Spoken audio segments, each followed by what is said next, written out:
देखने और सुनने वालों की खिदमत में मेरा सलाम।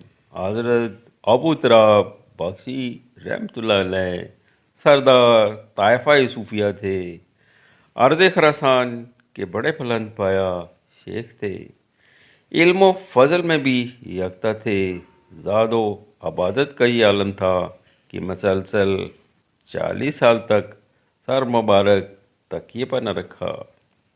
एक मर्तबा हरम शरीफ में बालते सजदा आलूदगी जो गालब हुई तो देखा कि हुराने बेइज्जती की एक जमात जो कह रही है आप हमें अपने पास रख लें। फरमाया नहीं, ये नहीं हो सकता। मुझे तो अल्लाह के साथ इस दर्जा मवियत और इश्तराक है कि मैं तुम्हारी जानत मुल्तफ हो ही नहीं सकता। बोलिया शेख, हमें आपके इस्तक़राक और मुवैयत का अंदाज़ा है, मगर ये भी मालूस रहे कि जन्नत वाले जब सुनेंगे कि आपने हमें शर्फ़ कबूलियत नहीं बख्शा तो हमारा मजाक उड़ाएंगे। आपने फरमाया कल जब मैं बहस में कदम रखूं और तुम्हें मंजूर हो तो सिर्फ खिदमत के लिए चली आना, वरना मुझे अपने काम से फुर्सत तो वहाँ भी नहीं होगी। इब्ने जलाद फरमाते हैं मैं अब तक 3,000 बुजुर्गों से मिल चुका हूँ और मैं सिर्फ 4 बुजुर्गों को कमाल और साब अज़मत पाया, जिनमें एक बुजुर्ग हजरत अबू तराब रहमतुल्लाह अलैह भी थे। उन्हीं में बकाया तीनों बुजुर्गों को जलील कदर समझता था। तमाम जिंदगी फिक्र फाका में बसर कर दी। दिनों और महीनों कुछ न खाते बराबर रोज़े रखते थे। इबादत और मजारात में मसरूफ़ रहते। एक मरतबा जंगल में चले जा रहे थे कि नफ्स ने ख्वाहिश की कि रोटी के साथ अंडे खाए जाएं। ये माज इत्फाक था कि ज़िंदगी में पहली मर्तबा आप ही किसी कदर इधर मुल्तफ़ित हो गए। फ़ौरन मुतनब्बा हुए और रास्ता भूल गए। एक अजनबी कबीले में जा पहुँचे। वो आपको देखते ही आपके पीछे पड़ गए और कहने लगे ये चोर है और हमारे यहाँ चोरी करने आया है। चनाचे उन्होंने आपको 200 ताज़ियाने लगाए। आप ताज़ियाने खा रहे थे कि उसी कबीले के एक बूढ़े शख्स ने आपको पहचान लिया और शोर मचाया, बदबख्तो क्या गज़ब कर रहे हो, ये तो शेखुल शयूख हज़रत अबू तराब है। उनके साथ ये बेअदबी गुस्ताखी। कबीला वाले ये सुनकर सहम गए और रोने लगे। पाँव पर गिरकर माफ़ी चाहिए। फरमाया तुम माफ़ी मांगती हो और मैं तुम्हारा शुक्रिया अदा करता हूँ। इन लम्हों से अच्छा वक्त मुझे कभी न गुज़रा और मेरे नफ्स ने अपना अंजाम देख लिया। इसके बाद वही शख्स आपको अपने घर ले गया और आपके नफ्स की पुरानी ख्वाहिश के मुताबिक इसने आपके सामने रोटी और अंडे लाकर रख दिए।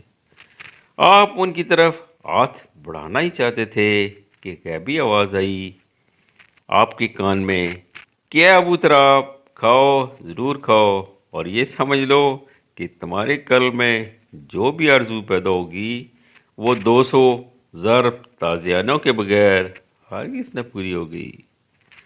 ये राज़ आए इश्क हैं जिन्हें अवाम नहीं समझ सकते। जब अल्लाह के हो गए तो फिर अल्लाह के सिवा कोई आरज़ू कैसी। गैरत अलाई हरगिज़ ये गवारा नहीं कर सकती कोई इसका आशिक कहलाकर इसके सिवा और किसी को अपने कल्ब में जगह दे। हकीकत भी यही है कि वो तो फिर माशूक़ हकीकी है। मजाजी माशूक़ भी सच्चे इश्क में कभी ये गवारा नहीं कर सकते कि कोई उनका आशिक होकर दूसरे को नज़र पर कभी देखे। समझ वाले हर तरह समझ सकते हैं, लेकिन जिनके कल्ब सख्त हैं वो हरगिज़ इन इसरारे इलाहिया की तह तक नहीं पहुंच सकते। آپ کا یہ دستور تھا کہ آپ جب اپنے مریدوں میں سے کسی کو کوئی مکروا حرکت دیکھتے تو توبہ کرتے اور اپنے مجادات میں زیادتی کر دیتے، فرمایا کرتے یہ غریب میری وجہ سے مبتلا مصائب ہوا ہے۔ مردوں کی طرف مخاطب ہو کر کہتے تم میں سے جس نے فقیرانہ لباس ضعیف پن کیا، گویا اس نے دستے سوال دراز کیا۔ جو خانقاہ میں بیٹھا ہے اس نے بھی سوال کیا، اور جس نے روپیہ حاصل کرنے کے لیے قرآن شریف پڑھا اس نے بھی سوال کیا۔ آپ کو ایک دفعہ علم ہوا کہ آپ کے مریدوں میں سے ایک نے 3 روز سے کچھ نہیں کھایا، اس لیے اس نے ایک خربوزے کا چھلکا اٹھا لیا۔ آپ نے اسے بلا کر کہا جا تو نے اب تک اتنا بھی نہ سمجھا کہ تصوف کیا ہے، تجھے تو بازار میں جانا چاہیے۔ ایک مرتبہ آپ جنگل میں چلے جا رہے تھے، مرید بھی ہمراہ تھے، سب مرید ایک جگہ بیٹھ گئے۔ آپ نے انگشت مبارک سے زمین پر ایک لکیر کھینچ دی، جس کے کھینچتے ہی زمین سے پانی ابلنے لگا، جس سے سب نے وضو کیا، نماز پڑھی۔ جب تک آپ وہاں قیام پذیر رہے پانی برابر ابلتا رہا اور جوش مارتا رہا۔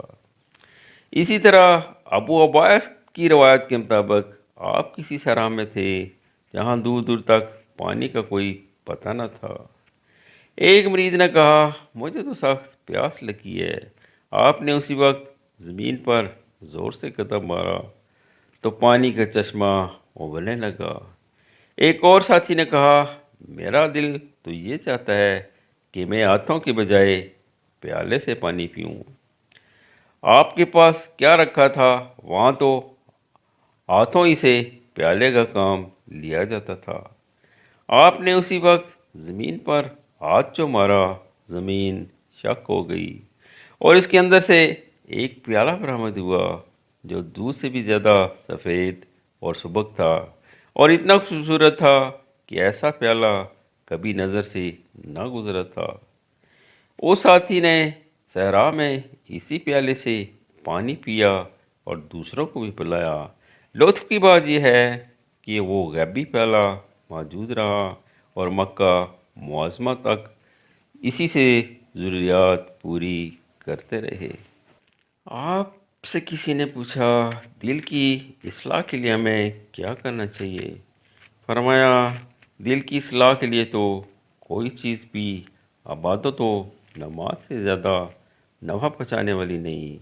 فرمایا جس شخص کے قلب میں دنیا کی ذرا برابر بھی محبت ہو وہ ہرگز رضائے الہیہ کا درجہ حاصل نہیں کر سکتا۔ فرمایا توکل یہ ہے کہ خود کو دریائے عبودیت میں غرق کر دے، دل کو اللہ کے ساتھ وابستہ رکھے۔ اگر وہ کچھ عطا کرے تو شکر ادا کرے، اگر وہ کچھ چھین لے تو اس پر صبر کرے۔ فرمایا عارف تو وہ چیز ہے کہ اسے دنیا کی کوئی بھی شے اس کے رستے سے گم نہیں کر سکتی، بلکہ اس سے تمام ظلمتیں دور ہو جاتی ہیں اور تمام تاریکیوں کو روشن کر دیتا ہے۔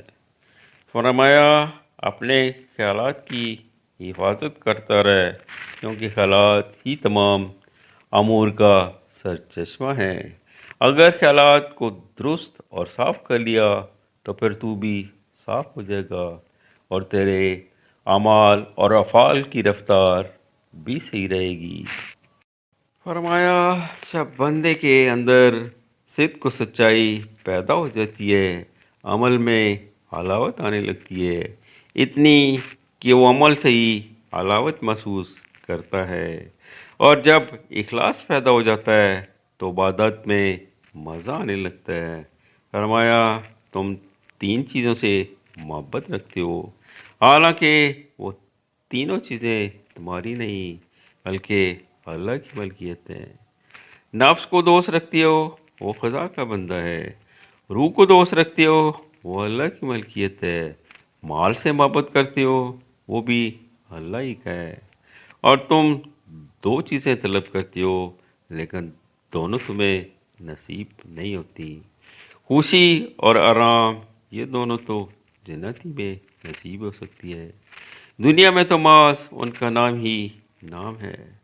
फलां की हकीकत यह है कि तुम अपने आम जिनसों से मुमताज़ हो। फ़िक्र की हकीकत यह है कि तुम अपने आम जिनसों का मोहताज न हो। आपकी वफ़ात के कई साल बाद लोग जो उस जंगल में गए जहाँ आपकी वफ़ात हुई थी, वो ये देखकर हैरत ज़दा रह गए कि आपकी बिला की तरफ मुँह किए, आसा हाथ में लिए हुए खुशकाब खड़े हैं और एक प्याला सामने रखा है। आपकी वफ़ात बासरा के करीब एक जंगल में हुई थी। इजाज़त, अल्लाह आप पे भी अपना फजल और करम करे। आमीन।